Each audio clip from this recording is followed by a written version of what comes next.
زندگی ایک مختصر سا دورانیہ ہے اور ہم نے یہ زندگی کاٹ کے گزار کے اپنے اللہ کی حضور فرض عمل لے کے پیش ہونا ہے۔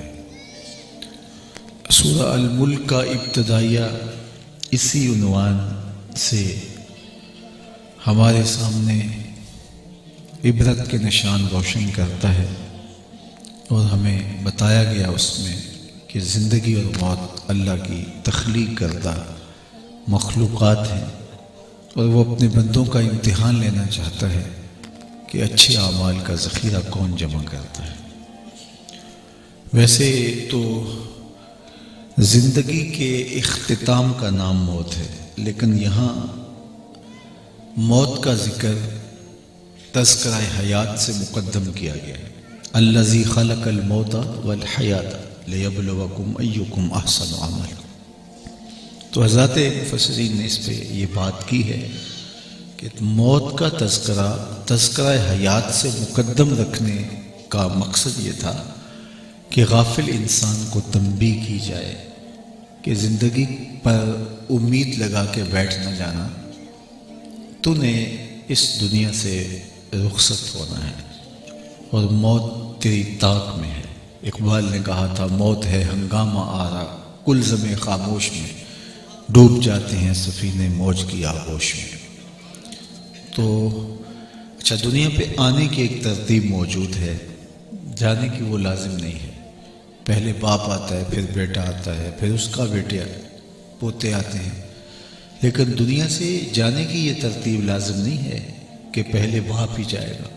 بسا اوقات ہم دیکھتے ہیں بوڑھے باپ کو جوان بیٹے کی میت کو کندھا دینا پڑ جاتا ہے۔ تو یہ اللہ کا ایک نظم ہے۔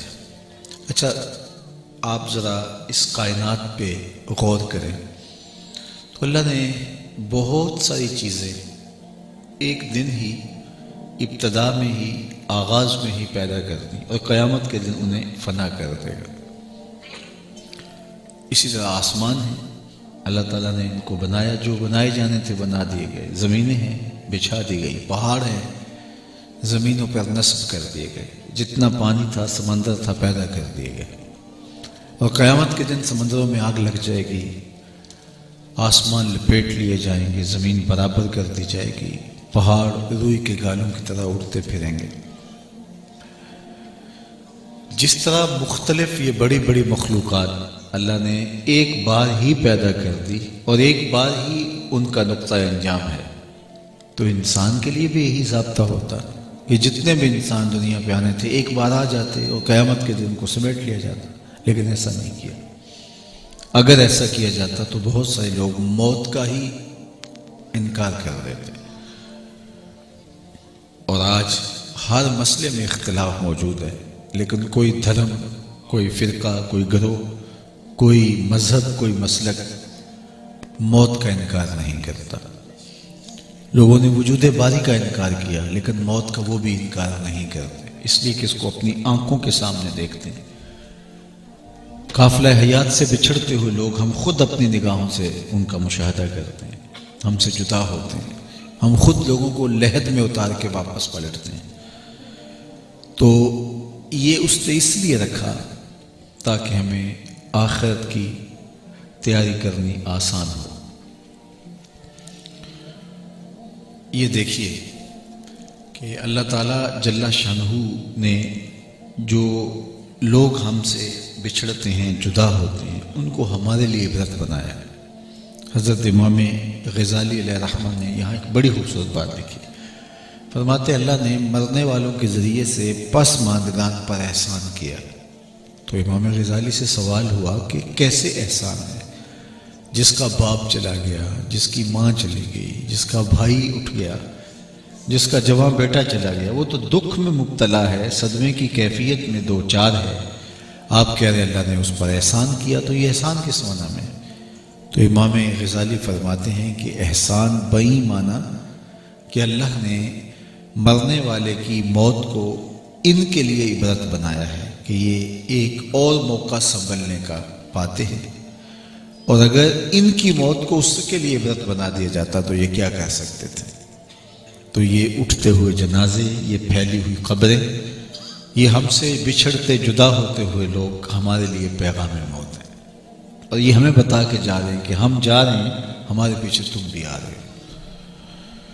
اللہ اکبر۔ حضرت یعقوب علیہ السلام نے حضرت اسرائیل سے عہد لیا ہوا تھا کہ میری روح قبض کرنے کے لیے اچانک نہیں آنا، پہلے قاصد بھیج دینا تاکہ میں موت کی تیاری کر لوں۔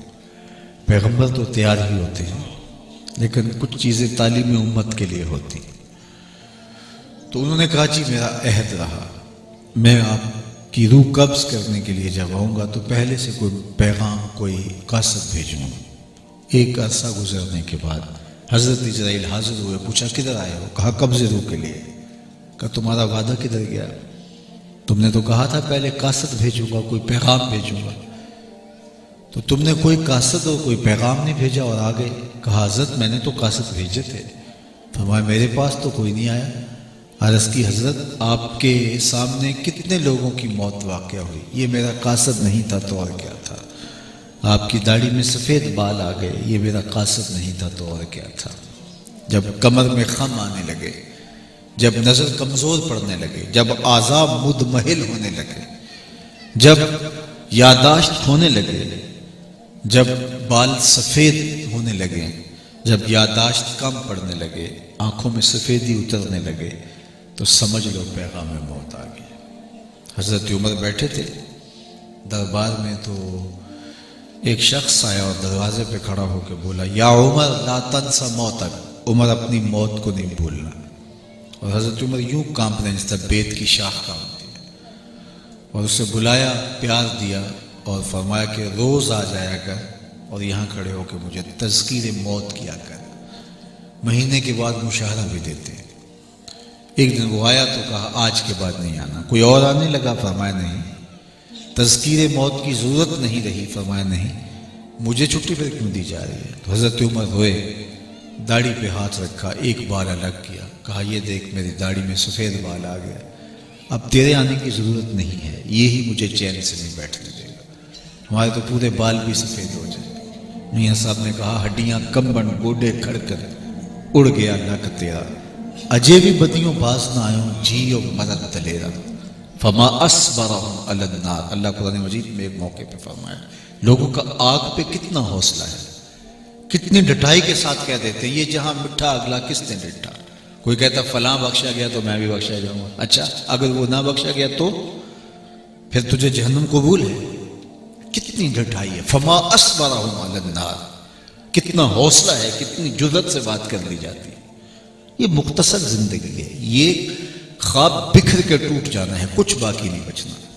الدنیا حلم، یہ میٹھا خواب ہے، جب خواب ٹوٹتا ہے تو کچھ بھی نہیں ہوتا، اور یہ خواب تب ٹوٹے گا، باقی خواب جو ہے آنکھیں کھلتی ہیں تو ٹوٹتے ہیں، یہ آنکھیں بند ہوگی تو ٹوٹے گا، اور اس وقت بندہ ہاتھ ملے